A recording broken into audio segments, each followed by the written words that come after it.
അങ്ങനെ നമ്മുടെ കട്ട്ലറ്റ് ഒക്കെ റെഡി ആയിട്ടുണ്ട്. നമുക്കിനി ഒന്ന് പൊളിച്ചു നോക്കാം.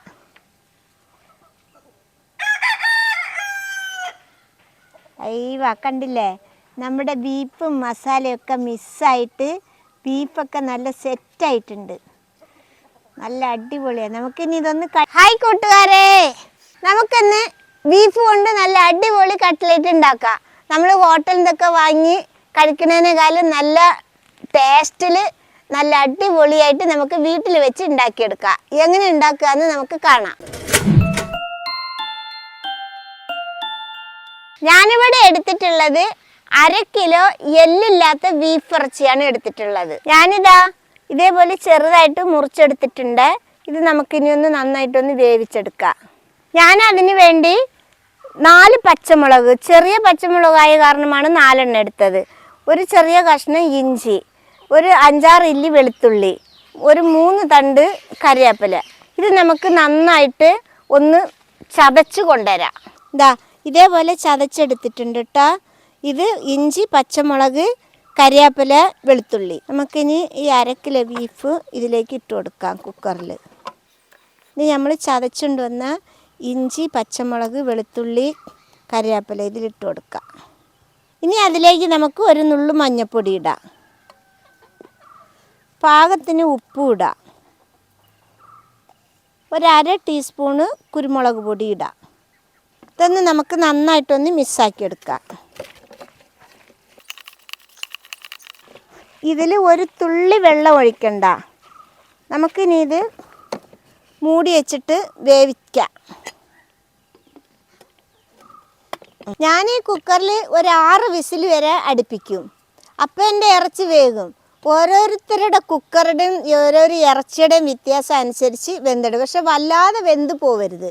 വെന്ത് പോയാൽ നമുക്ക് കട്ട്ലേറ്റ് ഒരു രുചി ഉണ്ടാവില്ല. ഞാനിതേപോലെ വേവിച്ചെടുത്തിട്ടുണ്ട് ഇറച്ചി. നമുക്കിനി മിക്സിയിലൊന്നിട്ട് കറക്കിയെടുക്കാം, പൊടിച്ചെടുക്കാം. ഇതൊന്ന് പൊടിച്ചിട്ട് വരാം. ഇതേപോലെ പൊടിച്ചെടുക്കണം കേട്ടോ. കണ്ടില്ലേ, ഒരു കട്ടയും ഇല്ല, ഒക്കെ പൊടിഞ്ഞിട്ടുണ്ട്. ഇനി നമുക്കിത് ഇവിടെ ഇരുന്നോട്ട്. നമുക്കിനി ഇതിനുള്ള ഉരുളക്കിഴങ്ങ് പൊടിച്ചെടുക്കാം. ഞാനിവിടെ എടുത്തിട്ടുള്ളത് ഒരു 1/4 കിലോ ഉരുളക്കിഴങ്ങാണ്. അത് നന്നായിട്ട് വേവിച്ച് തോല് കളഞ്ഞ് വെച്ചിട്ടുണ്ട്. ഇനി നമുക്കതിനെ നന്നായിട്ടൊന്ന് പൊടിച്ചിട്ടെടുക്കാം.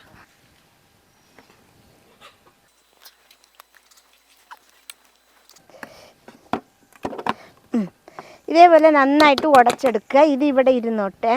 ഇപ്പോൾ ഇറച്ചിയും ഉരുളക്കിഴങ്ങൊക്കെ റെഡി ആയിട്ടുണ്ട്. ഇനി നമുക്ക് കട്ട്ലറ്റ് ഉണ്ടാക്കാനുള്ള മസാല ഉണ്ടാക്കിയെടുക്കാം. ചട്ടി നന്നായിട്ട് ചൂടായിട്ടുണ്ട്. നമുക്കിതിൽ കുറച്ച് സൺഫ്ലവർ ഓയിൽ ഒഴിച്ചു കൊടുക്കാം. 2 ടേബിൾ സ്പൂണ് സൺഫ്ലവർ ഓയിൽ ഒഴിച്ചിട്ടുണ്ട്.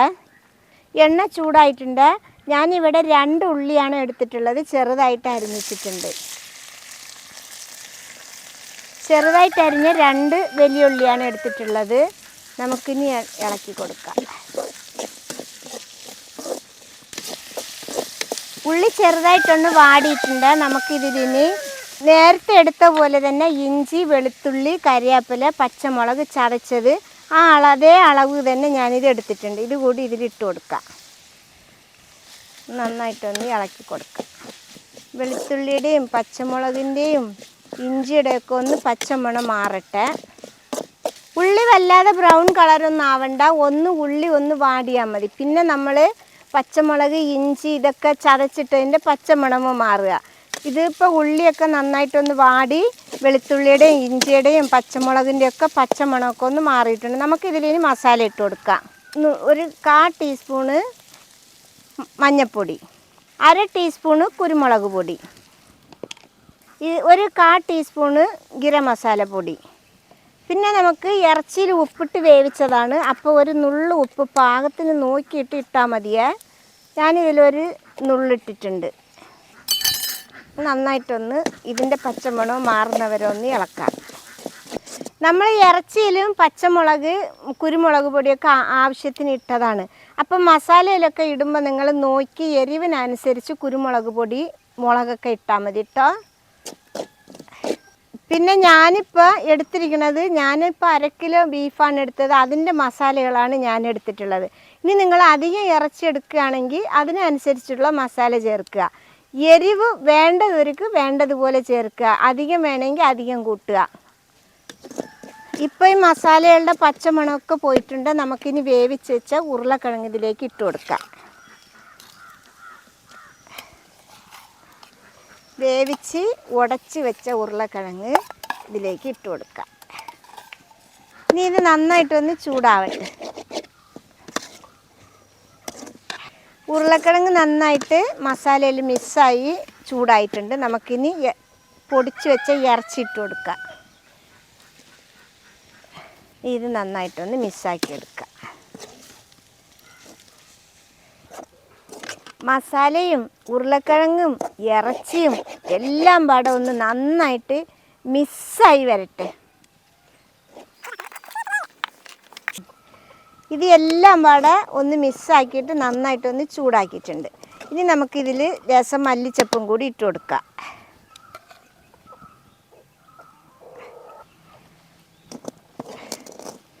ഇനി ഇതുകൂടി ഒന്ന് നമുക്ക് ഇളക്കി ഒന്ന് മിക്സാക്കിയിട്ട് എടുക്കാം.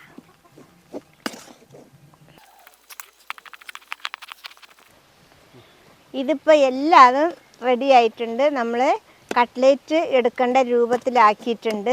ഇനി ഇത് നമുക്ക് ഇറക്കി വെക്കാം. അങ്ങനെ മസാലകളൊക്കെ റെഡി ആയിട്ടുണ്ട്. അതൊന്ന് ചൂടാറിട്ട് അപ്പോഴത്തേക്ക് നമുക്ക് ഇത് മുക്കി പൊരിക്കാനുള്ള സാധനങ്ങൾ റെഡിയാക്കി എടുക്കാം. ഞാനിവിടെ എടുത്തിട്ടുള്ളത് 1/4 കപ്പ് മൈദയാണ്. അതിന് പാകത്തിനുള്ള ഉപ്പിട്ട് കൊടുക്കുക. ഇതിലിച്ചിരി വെള്ളം ഒഴിച്ചിട്ട് നന്നായിട്ട് ലൂസാക്കി ഇളക്കിയെടുക്കുക. കോഴിമുട്ടയിൽ മുക്കി പൊരിക്കുക. ഞാൻ ഇതിലിവിടെ മൈദയാണ് എടുത്തിട്ടുള്ളത്.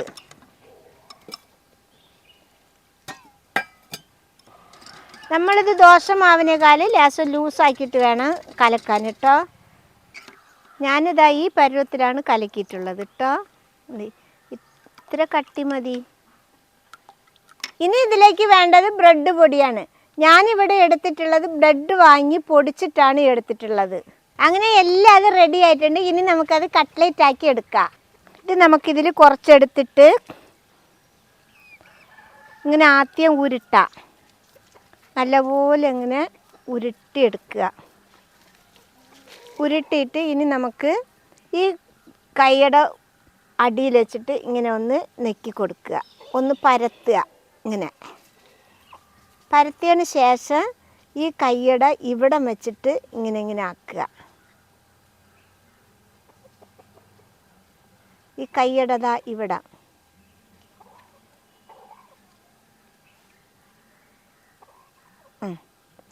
പിന്നെ ഇങ്ങനെ ഒന്ന് ഷേപ്പാക്കുക. ഇത് കണ്ടില്ലേ, ഇത്ര വലിപ്പത്തിലെടുക്കുക. ഇനി നമുക്ക് ഇതിലൊന്ന് മുക്കിയിട്ട്, ഇത് മൈദപ്പൊടി കലക്കിയതാണ്, ഇത് മുക്കിയിട്ട് ഈ ബ്രെഡ് പൊടിയിലൊന്ന് ഇടുക. ഇതിലൊന്ന് പൊതിഞ്ഞെടുക്കുക.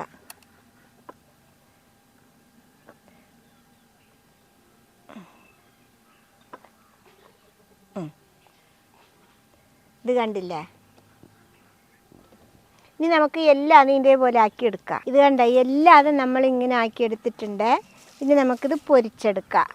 എനിക്കിവിടെ കടയിൽ നിന്നൊക്കെ വാങ്ങണ അത്ര വലിപ്പത്തിലുള്ള കട്ട്ലേറ്റ് ഉണ്ടാക്കിയപ്പോൾ 13 കിട്ടി, 1/2 കിലോ ബീഫിൽ.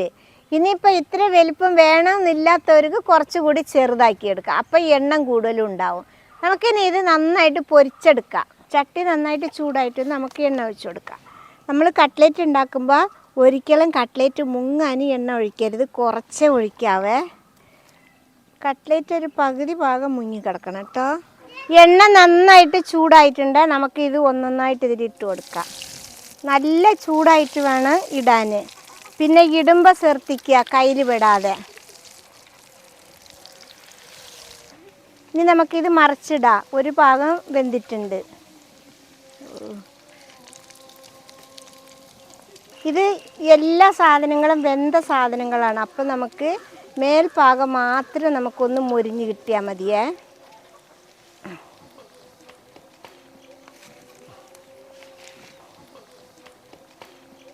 ഒന്നുകൂടി തിരിച്ചിടാവേ, ഒരു ഗോൾഡൻ കളർ വരട്ട്.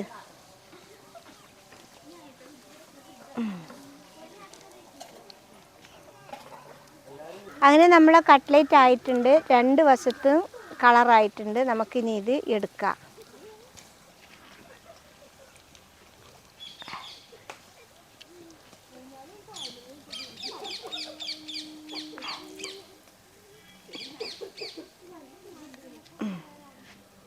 നമുക്കിനി ഇതിൽ വെക്കാം.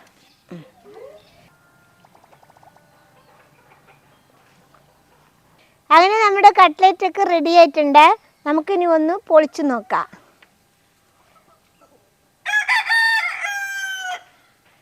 അയ്യോ കണ്ടില്ലേ, നമ്മുടെ ബീഫും മസാലയൊക്കെ മിസ്സായിട്ട് ബീഫൊക്കെ നല്ല സെറ്റായിട്ടുണ്ട്. നല്ല അടിപൊളിയാണ്. നമുക്കിനി ഇതൊന്ന് കഴിച്ചു നോക്കാം എങ്ങനെയുണ്ടെന്ന്.